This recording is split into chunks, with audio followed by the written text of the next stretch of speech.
Shabbat Shalom, everyone. Today we begin a new book, Devarim, Deuteronomy.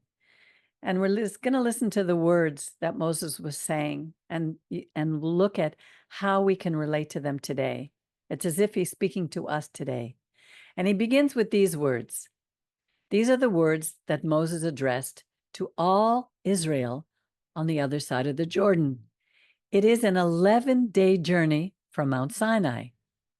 In the 40th year, on the first day of the 11th month, Moses addressed the Israelites according to the words that Yud-He Vav-He had given him for them.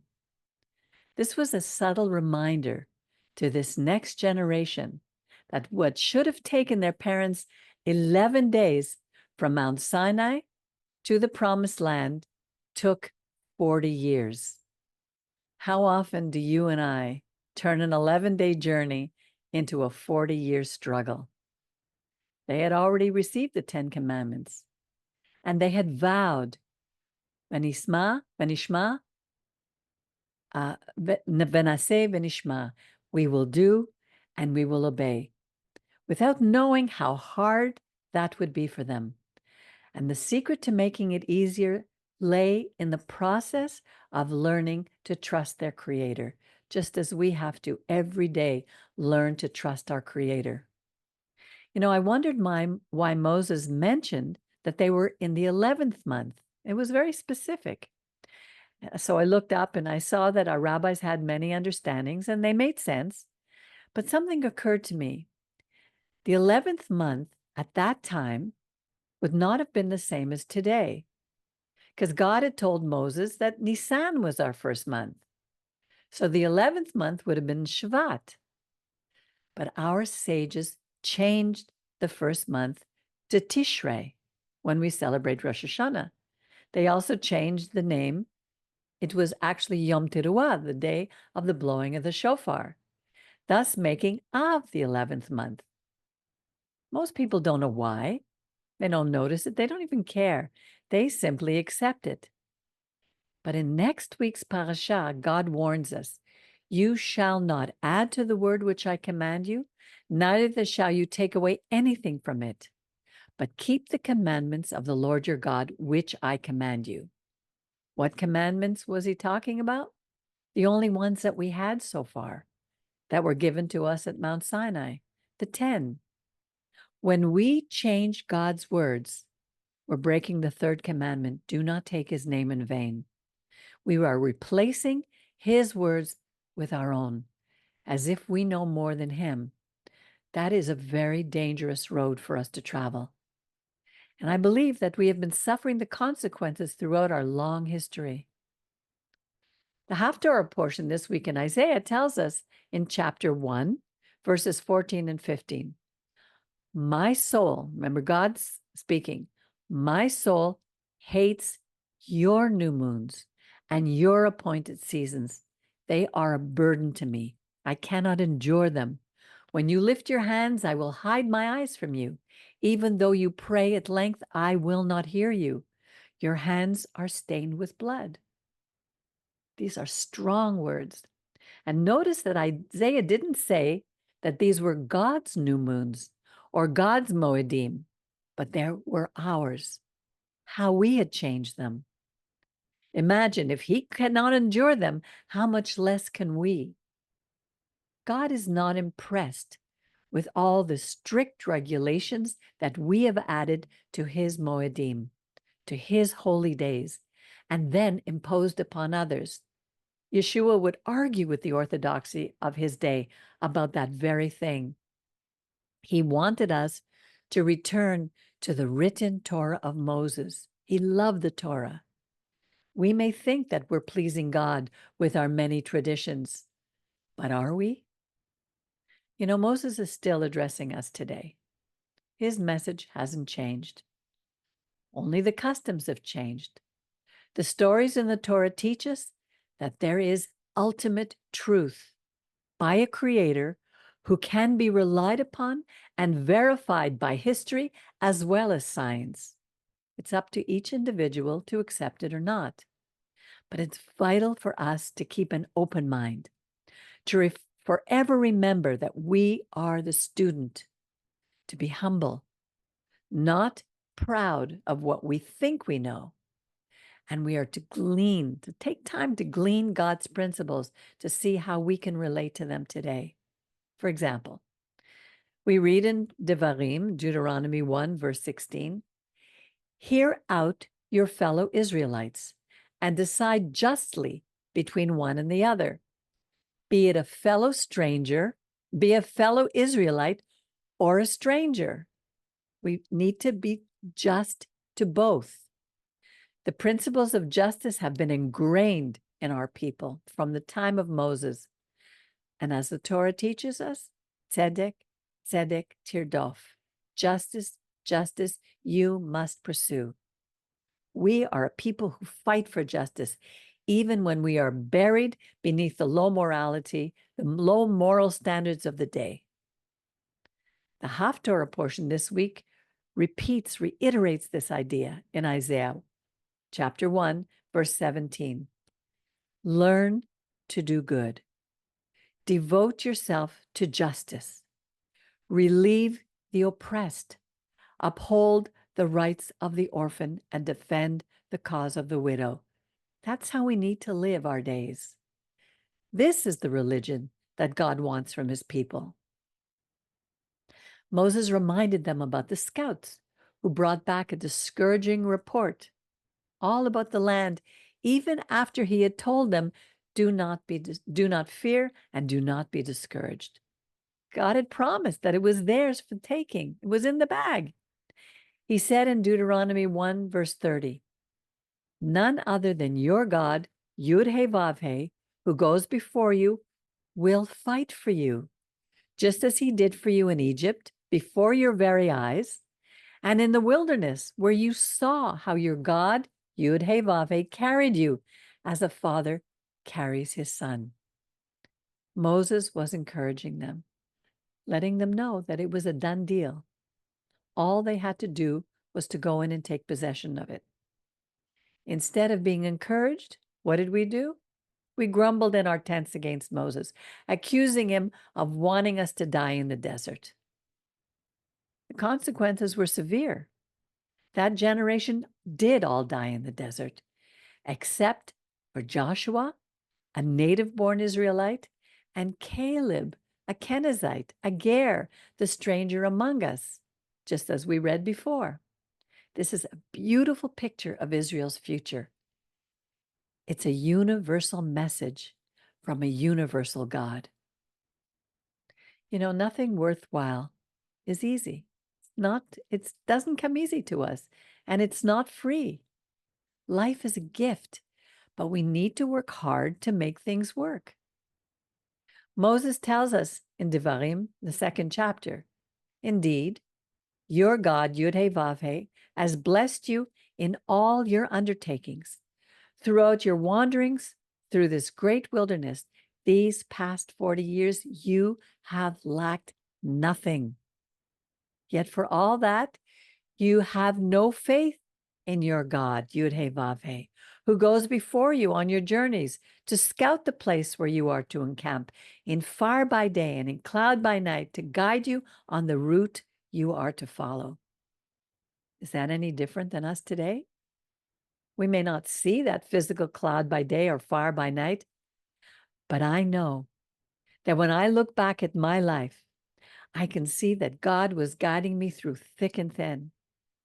Let's learn from our ancestors and not grumble in our tents, not kvetch all the time, but be grateful for all that he has provided for us every step of the way and continues to do so. You know, one of our main struggles is with pride. Once, when the Israelites were told that they were going to die in the desert without entering the promised land, they acknowledged it. They said they were wrong. But what did they do next? They insisted on going out to fight the Amorites, even though Moses told them that God would not be with them. This was sheer, empty bravado. When we admit that we may have done something wrong, do we keep insisting that we were right? And then we force the issue and continue to do things our own way? Sometimes, like the Israelites, we have to go round and round that mountain again and again until we stop being so stubborn and take the time to search within to see what we are doing instead of blaming others. It's easy for us to cry. Why is this happening to me? Where is God? He doesn't care. If there is a God, where is he? Or we can stop, humble ourselves, apologize, excuse me, face the situation and make things right, knowing that God has our back. As we watch the war that Israel is being forced to wage after October 7th, we have to once again turn to the Torah for answers. No matter how bad our situation is, God is telling us, do not fear, I am with you. We've heard the expression, birth pains of the Messiah, Chevlei HaMashiach. And a woman, who's better than a woman to know that the closer we are to giving birth, the harder and closer together the pains are. Well, today we are experiencing the pains of an evil greater than anything I certainly ever seen before. To me, this enemy is worse, even worse than Hitler or the Inquisitors, as horrendous as they were. This enemy reminds me or resembles the orcs in The Lord of the Rings. Mindless killing machines with absolutely no conscience of love, of life, of the arts, of music, of goodness.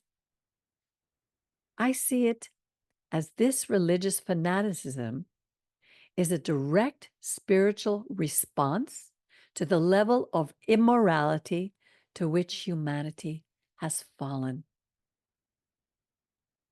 We, the people of Israel, are being warned that we must once again listen to these words of Moses, turn our lives over to the God of our fathers, and fulfill our calling. We're not called to be religious fanatics, but rather we are called to remember what we promised him at Mount Sinai. V'naseh v'nishma. Naseh v'nishma. What did we say? To do, aseh v'nishma, obey. That we were to be an example of righteousness, of righteous behavior to the rest of the world. Are we doing that? Yes, I know we're bringing all kinds of new inventions and we're doing many things, but are we being an example of righteous behavior to the rest of the world? In Devarim 2:25, God tells us, this day I begin to put the dread and fear of you upon the peoples everywhere under heaven, so that they shall tremble and quake because of you whenever they hear you mentioned.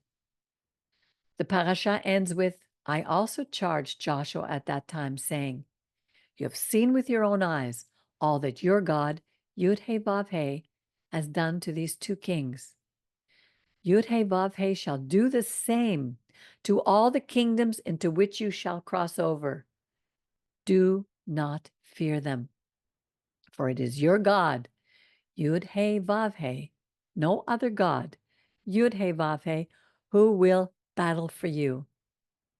What more do we need to know? Although the land of Israel is much smaller than the land promised to Moses and Joshua, the fullness of it has yet to be conquered by us. It's taking a lot longer than 11 days, even 11 centuries. But one day, as our prophecies promise us, that land will belong to a people who are faithful to the God of Abraham, Isaac, and Jacob.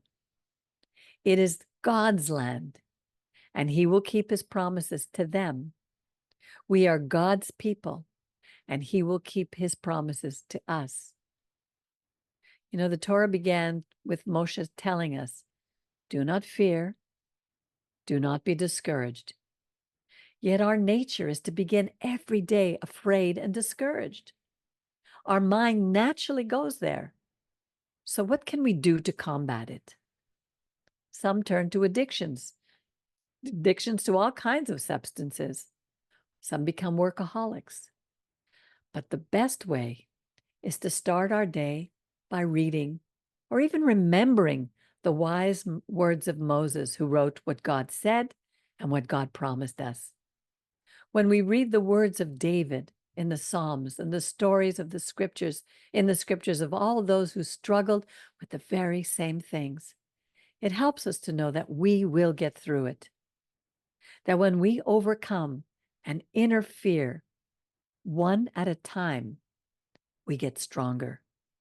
It took us 40 years to make an 11-day journey because God was showing us that everything worthwhile takes time. So how should we live now?